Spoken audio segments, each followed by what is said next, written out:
mpa ọ na-azụkwa ebe a onye ọbụla yi pant eresha na mụ na gị abụọ ga-anọli ebe a. Ifeanyị mechie ego ọ na-ọsịsọ ị makwa onye bụ nna gị nwoke ọmaga anyị kpọbiri okwu n'otu anyị ga-esi banye ebe a ugbu a. Ọga anyị biko unu na-eyi pant ihe a pant pati unu a ga-abalị n'ime ebe a. Ifeanyị Chukwu akwa asọ pant ka anyị ga-eyi anyị esoro ibe anyị gbara kilamiti taa iri pant ka ndị ọbụla pant nke m abụọ wụọ m anya akwa m nwere shepu eji eme ihe anya ahụ big boy.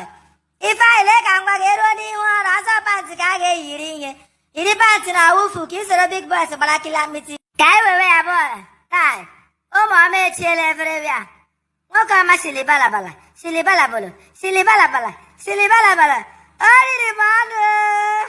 I can't believe this. Shilibalabala shilibalabolo.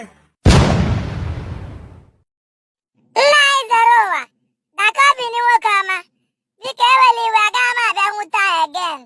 My mother si n'elu ọkada dapụ gbajie ụkwụ anọ m na hospital with mma m agaghị m abịa nwa again nwoke ọma dị mma ka edose next week Saturday. Chinyere ị na-atụkwa na-achị otu a gị tụọ achị mmadụ nwere ike ibelive tụ.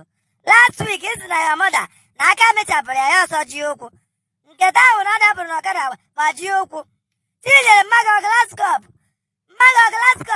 aka ịhụrụ enweghị ọbụla mere mma gị m ga-agwa ndị bụ unu n'ọgụ wagburu ya ebe ifili na ị ga-eyuzu mmaga as format enweghị ọbụla mere nwaanyị ahụ m ga-agwa ya pipụ n'ọgụ a ji achị tụgbuo mma gị a na-akpọ gị kenyere gị aka gị na-emegharị gị eme na gị buru onwe gị ga bukere anyị ke mkpụrụ mmiri si ya bọrịwa bịa ebe a ka ntiri gị na-eme gị ifuru ihe iji anya mamiri na-ekwe enye m ị ga-eriri m ya.